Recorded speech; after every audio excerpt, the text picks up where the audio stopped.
starting with how does culture form? In doing a bit of research, I found like roughly three schools of thought. So there is this notion of leadership shapes culture, culture by design. And I think that is also personally kind of what I have been embracing over the last, I don't know, decade or so. It's the Gallup, HBR, Shine. That's kind of the language that's often used, kind of nurturing, designing, building culture. So that's one. Then there is a second one that is a lot more organic. The belief that culture emerges naturally. Put a group of people together and a culture will arise. Smirkic is one of the researchers and founding thought leaders in that field. And then there is the third stream of culture follows structure and systems. So you should first kind of fix and build your organization, and that will dictate how culture gets formed. So I think when I look at kind of the clients that we work with and most modern organizations tend to believe in a bit of a mix of all, right? And they kind of embrace this messy middle that we love to talk about. Yeah. So they all have to navigate that tension between control and evolution. And I always it's very simple, but the example or analogy around a garden, if you don't tend to a garden, it will grow. If you intentionally water it, put some nutritions in, you will shape how it grows. You might trim and cut here and there. Yeah. So that is also that analogy of like part evolution and will form itself, part nurturing, designing, but where do you take that? Like what's effective in that messy middle? So curious to kind of explore that. And in those three schools of thought, when I was listening to them, it's a bit of like, does culture lead or does it follow? Right. And that feels a bit like linear to me. So I like this like messy middle. Right. And I think of, like I am a big fan of like Galbraith's STAR model, the strategy, structure, process, and then kind of cultures last. But in our work, we've kind of evolved it in our adaptive transformation to put it right in the middle. It's like, it's the hub that connects all of those spokes. It's the piece that, is the jelly part that's got to form and shift and shake, which I really like. But also in those three, you use the word design a couple of times, which I'm kind of like, design. Like it starts to feel like, can this be engineered? Is this scientific and goes in a petri dish and you can do these things, right? Is there a secret sauce or recipe, right? It feels kind of controlling, almost manipulative to some extent, which is taking it far.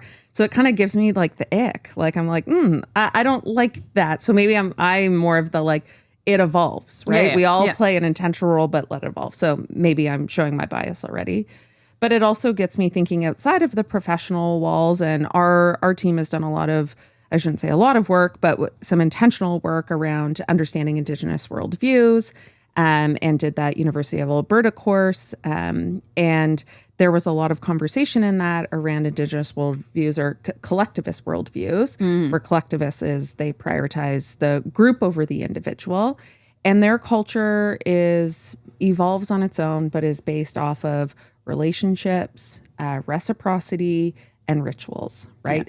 For the collective. And I think there's something in that too. So this already going by design, I was just like, ooh, got my backup. But and I agree. Design is like more of the Western worldview perspective, right? So interesting how cultural differences influence how you look at culture. So meta.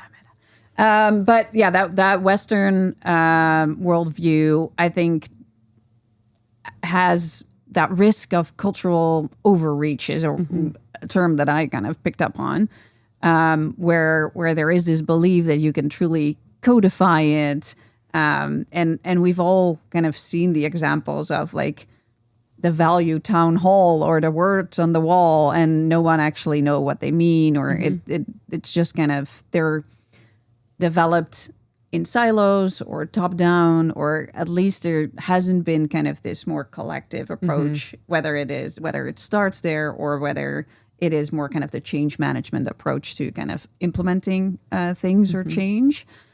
So yeah, and I think another example relevant to kind of the trends that are happening in the world is like you see a lot of organizations mandating people to get back into the office, right? Which I think to me is another potential example of overreach, where it is you think you can just design it by forcing people to sit together again, but that might have effects on your culture that I'm not sure are fully being thought through. Yeah. Similar to how remote work also affects your culture, right? So there is something around, some things will evolve naturally. But maybe there is something in how do you shape the conditions around it. And then what I found in a Gallup research too is that, and that kind of addresses that overreach, cultural overreach, 70% of culture tends to be driven by immediate managers and peers.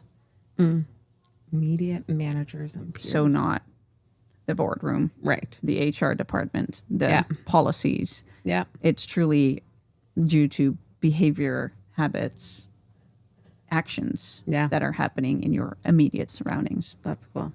Yeah, this shift, it evolves, it changes with circumstances.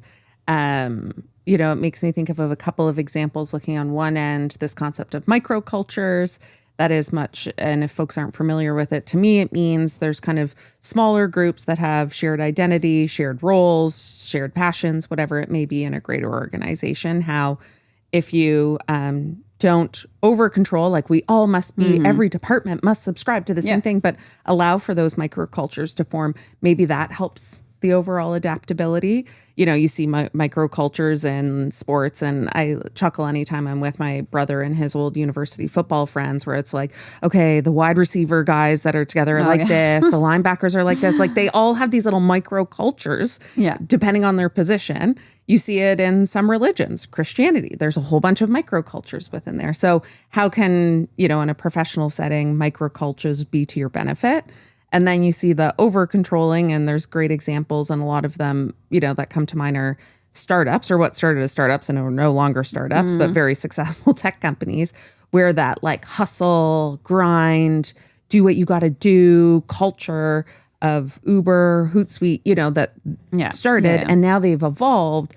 And then it leads to burnout. People are leaving. In some cases, like Hootsuite, they caught it and figured it out. In other places, like Uber, it got really toxic. There was senior leadership changes, and it didn't work out, right? Yeah. So you look at both sides of those, of like trying to hold on to something and be too rigid in your culture, and then also embracing microcultures so long as they kind of ladder up and connect together.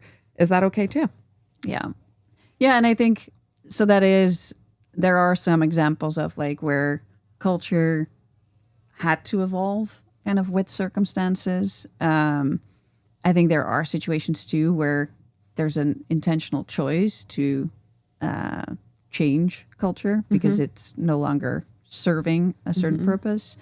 And sometimes it just grows, adapts, and outgrows us. Yeah. Maybe without us even noticing it in time, right? So I think there's a bit of a question around like, when you finally get it right, if there's even such a thing, can a culture be too strong or too rigid too, right?